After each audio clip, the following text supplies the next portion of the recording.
This episode is brought to you by Women Like Esther Magazine.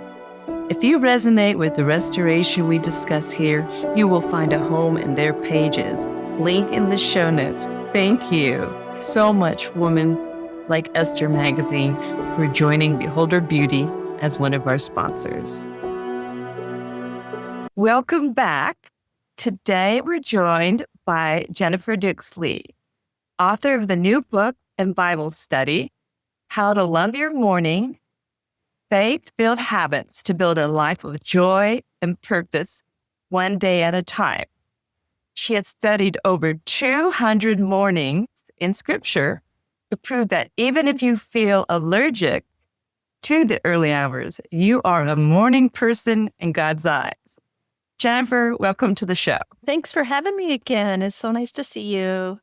Oh, it's so nice to see you. And I love your book. It's not what I expected. It's more than I expected. It's kind of resolutionary-ish. I hadn't thought about like that, just all the concepts and everything that you unpack in your book. So, of course, in a podcast episode, we won't be able to completely unpack your book, but that's why we want people to pick up your book so that they can. So we're kind of giving you all kind of a teaser, a look inside of this beautiful book that Jennifer has written. And it's going to show us what a special gift mornings are from God.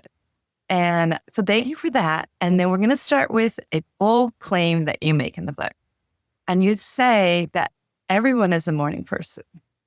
Mm-hmm. Now, and so how do we say that to the night owls and the exhausted moms? So everybody is a morning person because God is a morning person and we are made in his image. I think what happens is that people have an idea that a morning person title is determined by the time that you wake up. That if you wake up before 6 a.m., you're a morning person. If you wake up after 6 a.m. or after 7 a.m. or 8 or whatever, you're definitely not a morning person. But the fact is you're a morning person because of God. And it really isn't about the time you wake up, but how you wake up. And most people I know deeply want to wake up with joy. They want to wake up with purpose, wake up knowing that they are in sync with God's plan for their life, want to spread that morning joy to other people.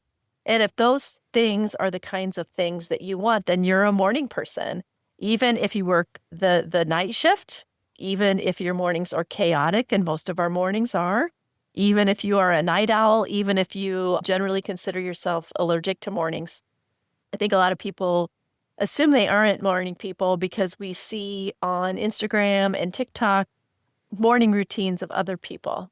And they're getting up at 5 a.m. and having, they hit the gym and they've worked out for an hour and then they come home and they've read the entire Gospel of John and they had a certain frothed latte and they ironed their bed sheets all before 8 a.m. And a morning routine that leaves us feeling exhausted when we look at that kind of a scene isn't really the kind of morning routine or the morning ritual that most of us can attain or really even that most of us want. It's just not realistic. So this book and this message is real, I call it mornings for real humans, how to wake up with hope, wake up with God in the context of your real everyday life. Yeah, and that's what I got from it. And one of the things in it that you kind of separate for us to help us see that is the routine versus the ritual. So if you kind of want to talk about, why that change in phrasing and what does that mean for us? Yeah. So I think we're introduced a lot of times to this concept of a morning ritual, the kind of thing that I just described that we see on social media. But I call these morning activities, these morning habits, rituals instead of routines. So to me, a routine is something that I have to do. But a ritual suggests a meaningful, even sacred tone. There's a holiness to it. I'm not really all that motivated by things that feel routine. I mean, that doesn't sound all that interesting.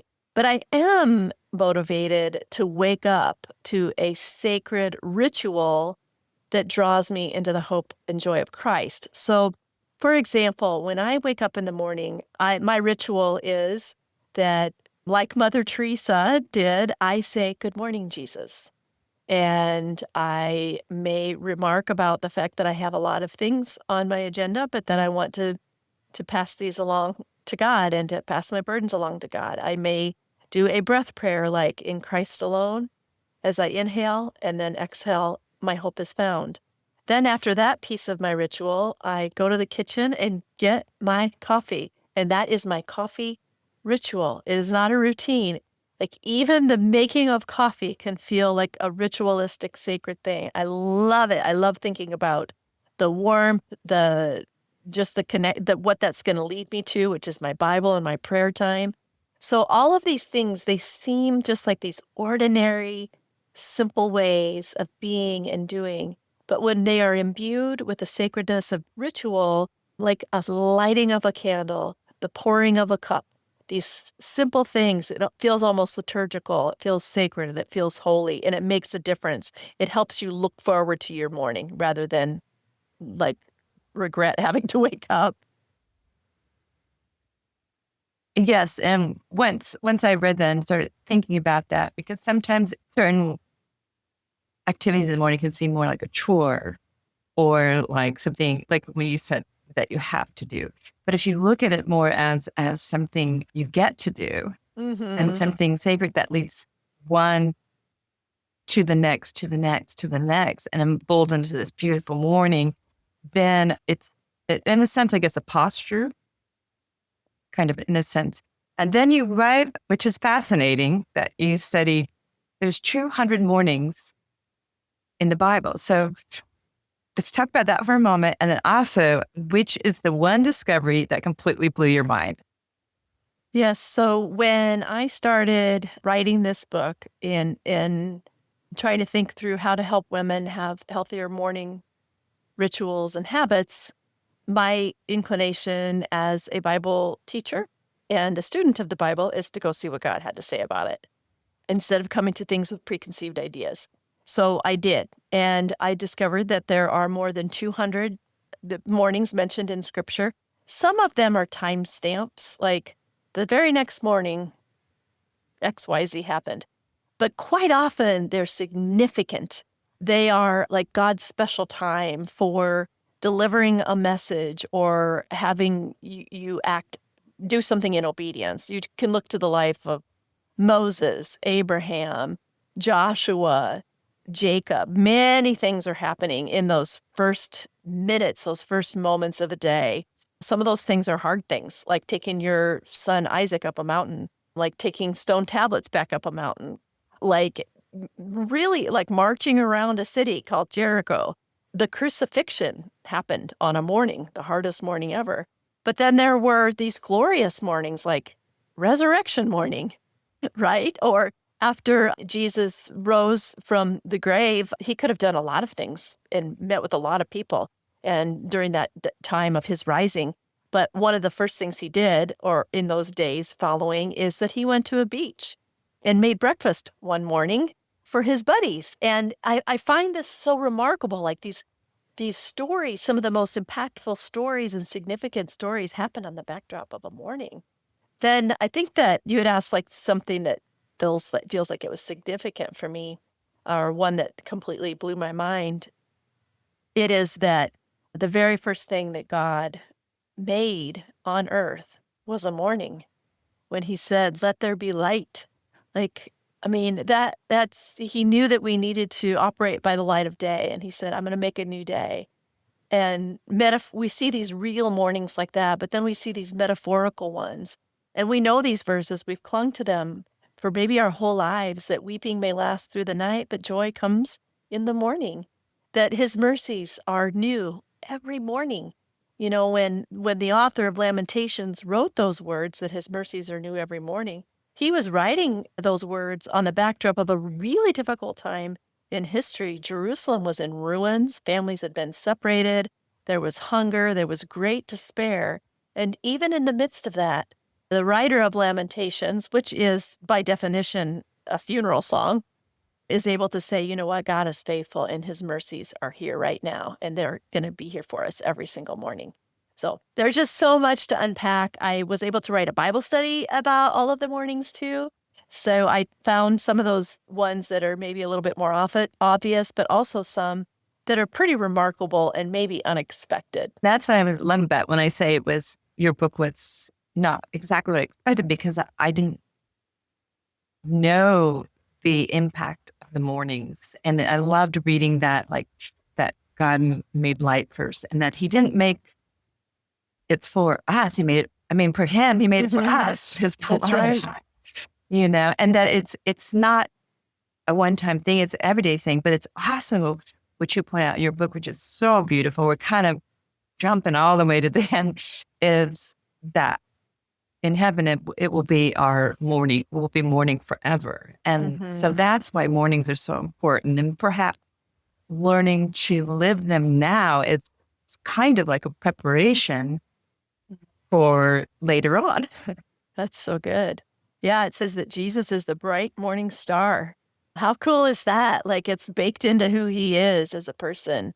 And we're following somebody who wrecked his own funeral on a morning. So I think that's why we're morning people. I want to just redefine that for people, because it matters how we name things and how we see ourselves and how we step into this world. It matters deeply. It matters for how we feel about ourselves. It matters for how we feel about our purpose in life. And it matters how we treat other people, like how we're going to be in the world, maybe for our children or our parents, if we're taking care of them, for our neighbors, what have you, like people that we come into contact with. If they experience the morningness that lives in us, it can really be a contagious way of being that influences others in their own way of being. Yes, and I love that. And so to kind of go into a practical part about it, first let's start with the how do we say it? The Shema? The Shema. And Shema. I don't feel bad that you were unsure about that, because when I was writing this book, I thought it was Shema. When I just finished recording the audiobook, my sound engineer was amazing. We just looked up everything. Like, could it be something else? And we did pronunciations on it, and it's Shema. So who knew? I didn't know. But yeah, I've been learning about the pronunciation of that. But you're right that Jesus had a morning ritual. Mm-hmm. So even Jesus had a morning ritual, and which is what we're talking about right now. And how do we model our mornings after his? Yes. So it is about the Shema. That is an ancient Old Testament prayer. And so Israelites would have prayed the Shema for centuries before Jesus was born. And as a devout Jew, Jesus would have heard the Shema every morning since he was a baby. And he would have recited the words as he got older and older as a part of his faith tradition. And part of the Shema is to love the Lord your God with your heart and your mind and your strength. And he later uses those words in the public proclamation of the greatest commandment when he says, love the Lord your God with all of your heart and with all of your soul, with all of your mind and with all of your strength. And so in Jesus' morning ritual, he would have daily expressed his intention to love God with his whole being, with his heart, soul, mind, and strength. And so that can become the model for us, like a scaffolding to build our morning rituals around. The book helps women do that, to think through, here are the heart and soul practices that I can love the Lord with all of my heart and soul. Here are mind practices. And then here are strength practices, and in this case, physical strength. So it takes into account our bodies, our embodied faith. It takes into account our sleep, our eating, all those kinds of things. And it becomes this overall big picture that includes even our evening ritual, so that when we come to wake up the following morning, we can love the Lord our God with all of our heart, soul, mind, and strength. It even includes exercise. And then to even help us more in this area, you write that there are morning archetypes. Mm-hmm. And so let's talk about what those morning archetypes are and how do we discover them? I personally have been trying to discover them because I can't exactly see which one I am, but I know that my morning will unfold in a more joyful way Mm-hmm. as I come into my rhythm of discovering exactly which one worked for myself. Absolutely. So yes, there are 4 morning archetypes, and one is the daybreak doer. And the daybreak doer is the kind of person who really is just ready to hit the ground running. They're most relaxed and joy-filled if they have a really clear idea of what the day ahead is going to hold. So maybe they would find joy in like tidying up the kitchen or mentally preparing for a work assignment or engaging in a creative pursuit. So that's the daybreak doer. Then we have the morning mover. And as it suggests, this archetype functions best if she can get her body physically moving in the morning. So it could be a hike, like a HIIT workout. It could be a morning stretch routine. Maybe it's taking the dog for a walk around the block or a jog on the treadmill. Just moving your body in some way and feeling like attached to God and to your own body through that kind of morning movement. The next up is meditative mind. And a lot of people can think this is the superior one of the archetypes because it deals with something that we usually associate with a Christian's morning ritual, which is quiet time and prayer. That is the truth about a meditative mind. They do, gravitate immediately to prayer, Bible reading, devotional reading, journaling, or other quiet activities of God. But hold on to thinking that that's the superior way. I'm really, just very adamant about that I know we all need to have quiet time, but it's okay if you start your day with morning movement or day being a daybreak doer, or the final one, social seeker. So the social seeker is somebody who craves social interaction right away. So that might be the little kid who just wants to like sit on mommy's lap. It might be, you want to be around your spouse, or it might be that you want to engage with your friends and family on social media or text. And all of those things can just release feel-good hormones, and that can set the tone for a cheerful day. So my goal in helping people find their archetype is then you would start your morning ritual with that, or at least fold it in. So if you are a morning mover and I get to go on a walk tomorrow morning or I get to work out with my buddies, then you're going to be a little bit more motivated about waking up in the morning. If you know that your day is going to begin with some kind of social activity or some kind of time with God that just really fills you with hope, you're going to be able to get to bed at a good time and you're going to be able to wake up just ready for the next day. Yeah, I love that. And then because you talk about the evening routine. And so let's talk about that briefly so that we can bridge those two together, because that will make this part makes it so we want to get up, but we have to ensure the night before. Mm-hmm. Yeah. So obviously, a lot of us don't have the best habits at night. Some people might participate in what's called revenge bedtime procrastination. So this is a term for like we've got to the end of the day, maybe we put the kids to bed or finished up work for the night, and we feel like we should get some kind of reward. So our reward might be scrolling on Instagram. It might be like binge watching just one more episode of whatever we're watching on Netflix or whatever, sometimes extending us past the time that we should actually be up. But I really want to encourage people to refrain from revenge bedtime procrastination and put into place an evening ritual that shuts down any kind of LED screens, that shuts down TV, that shuts down your phone, iPad use, whatever it is, well in advance of bedtime. And then doing whatever ritual kind of gets you in a space of tiredness and restfulness.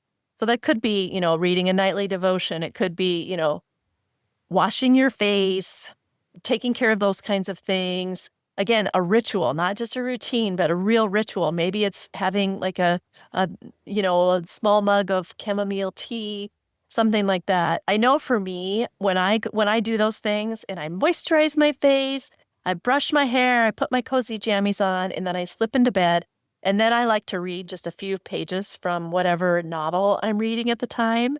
It makes me, it just like almost has the effect of making me tired. And then I'm able to get to sleep better, and I'm able to just think through like, I can't wait for my morning coffee tomorrow. There should be a morning coffee archetype. I mean, seriously, I'm practically tasting my first cup of coffee before I even go to bed. So I think thinking of having a healthy morning, evening ritual certainly starts the night before. Yeah. And so so for the woman who thinks this is all a great idea, just thinks it's impossible, how does your book help that woman? This could be like a new mom, it could be a nurse, or like, say it's somebody who's all of a sudden working the night shift, and they're all turned around. And they may feel traditional routine, even rituals, I'm going to put that in there because we've kind of switching the two, are impossible. Yeah, well, that's why I wrote the book. That's exactly who I wrote the book for, is that person, because I've been that person, and most of us have. I've gone through mornings when I didn't want to wake up as a high school, or mornings when I stayed out too late in college and didn't want to go to class the next day. Mornings with little kids where, they were staring deeply into my soul before I even popped open my eyes as they peered over the edge of the bed. Mornings when I, was accompanying my dad through hospice and waking up to difficult days of losing him little by little every day. I mean, all of us face chaotic lives. All of us face transitions, and we can either use those as, decide my ritual is worth keeping, and it doesn't have to be pretty, but I'm going to do these things because they're going to help me be a better person in the world, and they're going to help me live inside my head better, or I'm not.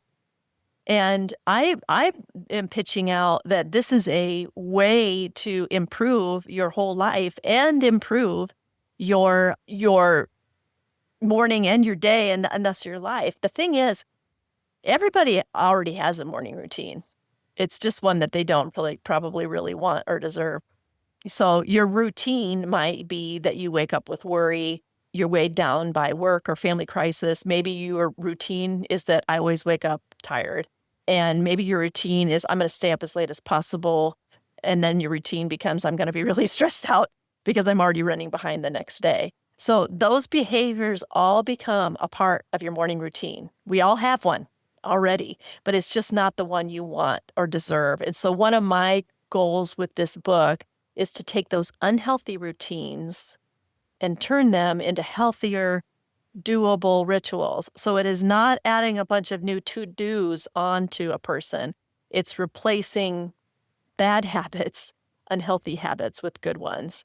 And in a realistic way, for the whole back of the book is about 10,000 words full of guides for college girls, stay-at-home moms, office moms, retirees, working professionals, empty nesters. So then these are people that are just like you, whatever your season of life is in, and you can lean on their tips and their ideas to make a morning healthy, even in the midst of a hard time. So I acknowledge mornings can be hard, but I also think they can be great. And I think it's so important that you point that out, that we already have one anyway. So it's not adding on, it's exchanging for a better life and a life full of joy rather than a life full of dread. And so I do have, my question here is one simple practice, but I think that one simple practice is pick up this book. That's not the thing. But if you want to add on to that. Yeah, one simple, if somebody wanted to do something tomorrow, just to just try one thing, any of us can do this. And I think I've mentioned before Mother Teresa. Okay, so she had told a priest named Gary Castor, she said to him, every morning when you get up, I want you to say, "Good morning, Jesus." And so this particular priest said that he followed her advice. He would say those words out loud before he got out of bed, before he showered, shaved, whatever it was. And in doing that, he noticed a change in his life, just with those 3 words. And he said that he had already begun his day by reminding himself of the truth of the relationship that mattered most to him, which is his relationship with Jesus. So I think even just that, those 3 words, and really taking that to heart, greeting God and welcoming into your new day can have a profound effect on how you go about the rest of your day. I agree. Yes. But before you even get out of the covers, right then. So let's go into which is so moving. And, I have to say I got, teary-eyed through many parts of your book, but this chapter in particular, it was a chapter, when you went through your father's season. And if you want to talk about that and how did the morning rituals sustain you through that season? Did you want to run from them? Did you? Yeah. So, and my dad was put on hospice for congestive heart failure, and he was on hospice for several months. And all of us kids would spend time with mom and dad, helping them with, just everything from taking care of dad, food, meds, just being present. And one of the things that I thought during those times, like, it was hard because, like, in the morning when I woke up with mom and dad, there was immediately something to do, or some social worker that was coming. There was always something. And I remember thinking to myself that, like, my life is kind of falling apart right now, and I don't really have time for this stuff, as nice as it sounds. But what I came to realize is that I can't let pain make me give up on my morning ritual. When my life falls apart and my heart is breaking, I cannot afford to skip the steadying presence of a morning ritual, which is inviting the unwavering presence of God into my life. I mean, so what that looked like for me was I did take care of my body every morning. Like, I didn't skip breakfast. I know I need protein in the morning, so I ate a simple breakfast. I drank a lot of water and probably a lot of coffee. I took short walks in the mornings to keep my body moving and to keep my mind sharp. And I carved out time with God because I needed his presence. I didn't have the luxury of lengthy quiet times then. So I gave myself grace to find creative ways to meet with God that suited my circumstances right then and there. But I knew that I wouldn't put God on the back burner, and I needed him more than ever. It's just that I knew that I would return to, like, these longer quiet times with my physical Bible later, like in another season, or maybe that weekend even. But I knew that I could listen to the Bible while I got ready in the morning. I knew that I could play worship songs on my phone as I went for these walks. I knew that I needed, so I asked for God's comfort during those times. That became a part of my morning ritual.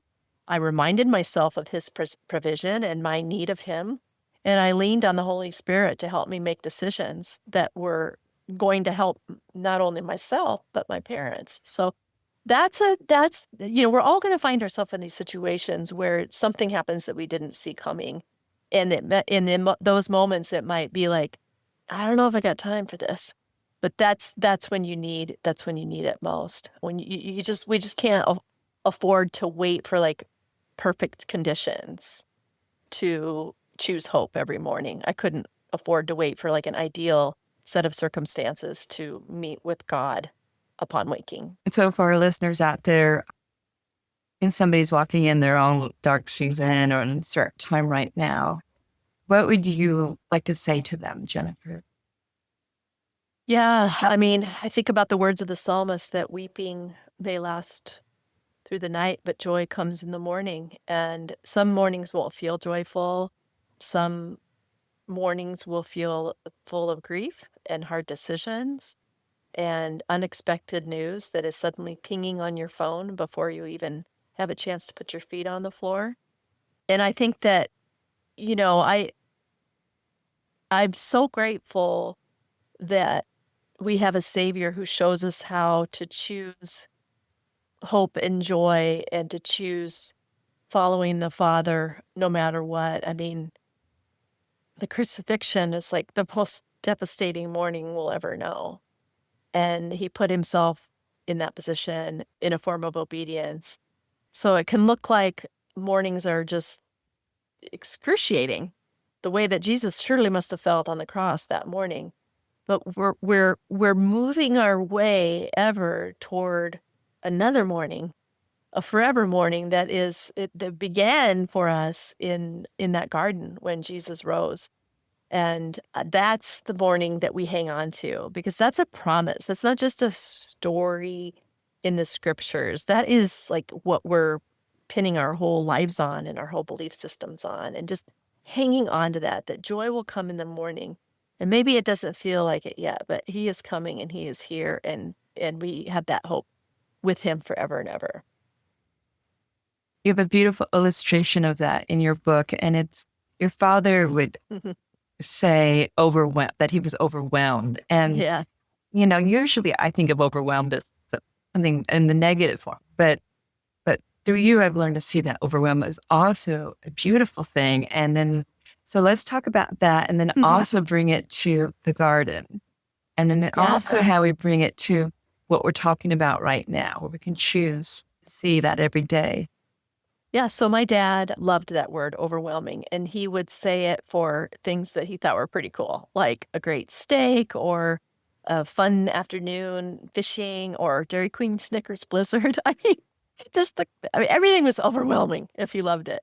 And we tend to use the word overwhelm to mean like, this is hard. This is like, life is too much. At the very end of Dad's life, just a few days before he passed away, he was looking up in a corner of his bedroom and he said out loud, "It's overwhelming."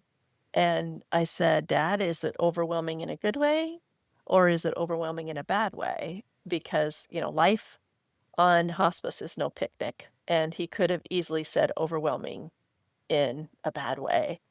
But he said it's overwhelming in a good way.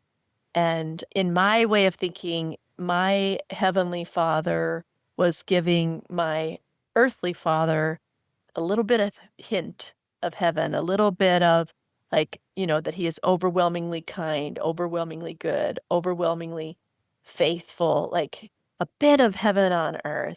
And I think that's the kind of overwhelm that we can take with us moving forward. I mean, seeking good overwhelm in our lives definitely takes practice, but it is worth it. It really is. It's another way of saying, to seek gratitude, to find the good in your life. That's what Dad did up until the end. It's the kind of person that I want to be. And then that was like what happened in the garden when the women, the mourners were like devastated. Like Jesus was dead. Their best friend, the one who had done all these miracles, who had walked on water. I mean, he was dead. And I just imagine how awful that would have been. The ladies decided they're going to go to the gravesite, just like we want to go to the graveside sometimes and, leave flowers or a wind chime. They were bringing spices. And when they got there, the stone had been rolled away. And I can't imagine the overwhelm. Like, where is he? What's happening? They don't know what we know now. And then these angels appear and they say, he's not here. He is risen. And so in an instant, the world flipped. Bad overwhelm was replaced by good overwhelm. And that's the core tenet of the Christian faith, knowing that God redeems all these things, that, he can take the worst kind of overwhelm, brokenness, despair, heartache, sin, death, whatever it is, and turn it into the good kind of overwhelm. And that's what Mary experienced. That's what we can experience. And that's the kind of good news that we can share with the world around us. I love that so much. It's just such a visual to hold on to, visual hope whenever we might feel that we're in a hopeless situation. And then just one little thing to bring into that, because in the book you do talk about, what some of the practices that can help us start to create this joy in our life. It is the gratitude and all of that. But you do point out and I'm not going to say this right, the Bader Binhole. I'm just throwing all kinds of weird pronunciations to you, aren't they? Yeah, Bader-Meinhof phenomenon. Yeah, it's like frequency illusion. So let's say you got, the example I use in the book is if you bought a white Jeep, suddenly you might think there is, everybody's got a white Jeep. You're seeing them on the road, you're seeing them in the Target parking lot, and so on. But it's basically just like your mind, it became relevant to you. And so your eyes kind of start to look for this. And that same thing, the Bader-Meinhof phenomenon, can work in this way with gratitude. Like when we're paying attention to the things that we're grateful for, when that becomes relevant to us, we notice those things more and more and more. So like the white Jeep, those blessings were actually there all along, but your brain hadn't actively noticed. So when you practice this, when you decide to give yourself over to gratitude and toward seeking the good overwhelm, you're training yourself to notice. So for our finale, we're going to do a little switch in because Jennifer, last time on the podcast, shared her favorite lipstick in our last interview. And so part of your Vulner Beauty is we do have a little bit of this side of the beauty too. And so I thought it'd be fun to close our time out with talking a little bit about morning beauty and so finding God's beauty. And your book addresses finding God's beauty in the morning. And when we see his beauty, how does this help see our own? Yeah, that's such a great question.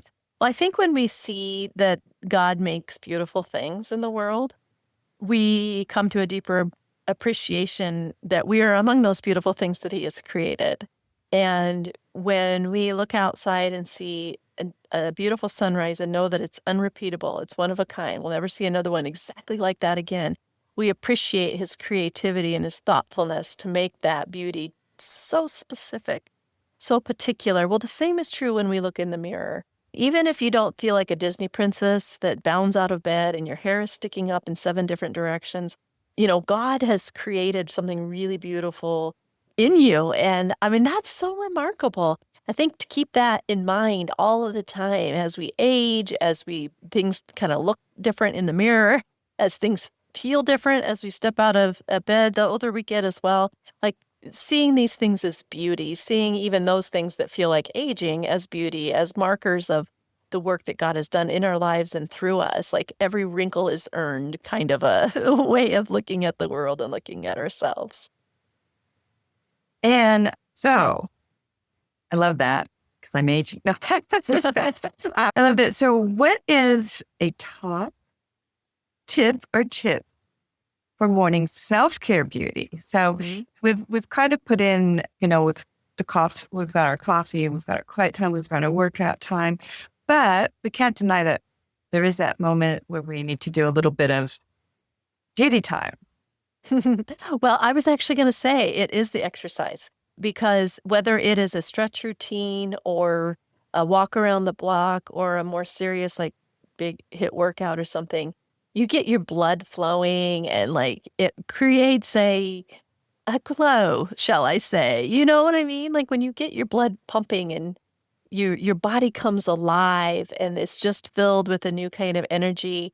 And having that energy and being able to start your day out that way is a real kind of beauty.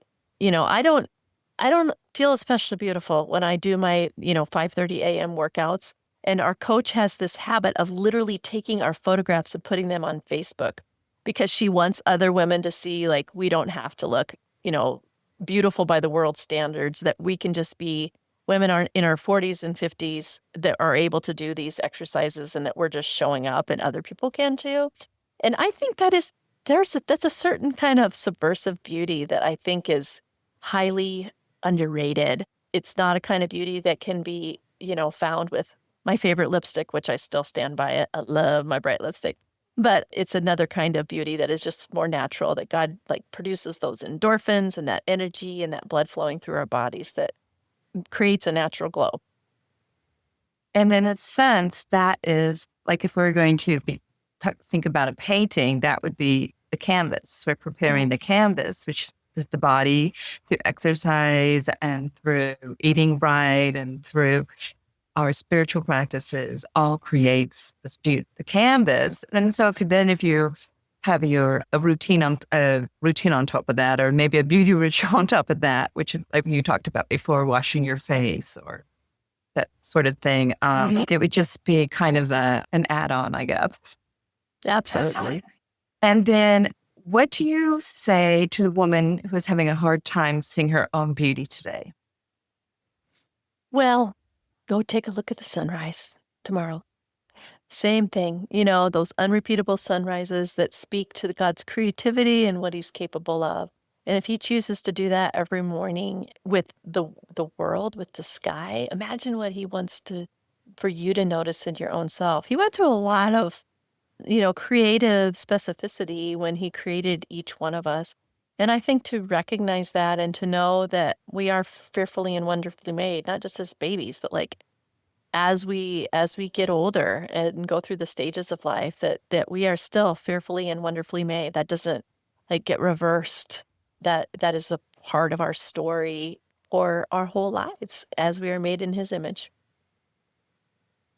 I love that. Go look at a beautiful sunrise, because that really right there will turn you back to his face. And then by turning ourselves back to his face, even when we see ourselves, that reflection is there. Mhm. So thank you all for joining us here today. Be sure to pick up Jennifer's new book. It just came out. It is beautiful. It will revolutionize your morning. And where can people find you? Yes, I usually write miniature devotionals, like, say social media sized stuff on Instagram and Facebook most days, and that is at Jennifer Dukesley. And you can also find me on my website, jenniferdukesley.com. Well, thank you for helping us see that God's mercies really are new every morning, and that each day, and I love this in your book, each day is a love letter from God. Thank you. So, Jennifer, as we're leaving today, what is one quote from the book that you'll leave with us until we pick up your book? That's great. Thank you, Deborah. So in the book, it's all shaped around this idea of loving the Lord your God with all of your heart, soul, mind, and strength. And my goal is, and I talk about this in the book, is that you would also love him with all of your morning. Oh, beautiful. All right. Thank you so much for joining us. Thank you. You're a blessing. Thank you for joining me today. My hope is that you'll leave this conversation a little more seen and a lot more loved by the one who created you. Don't forget to check our show notes for curated hope resources. So until next time, keep looking for the beauty. I'm Deborah Rutherford, and this is Beholder Beauty. I'm so excited about this season, about our guests, and I know you will be too. So subscribe, like, follow, leave a heart. We love all those things. And have a lovely, lovely day. Thank you for listening.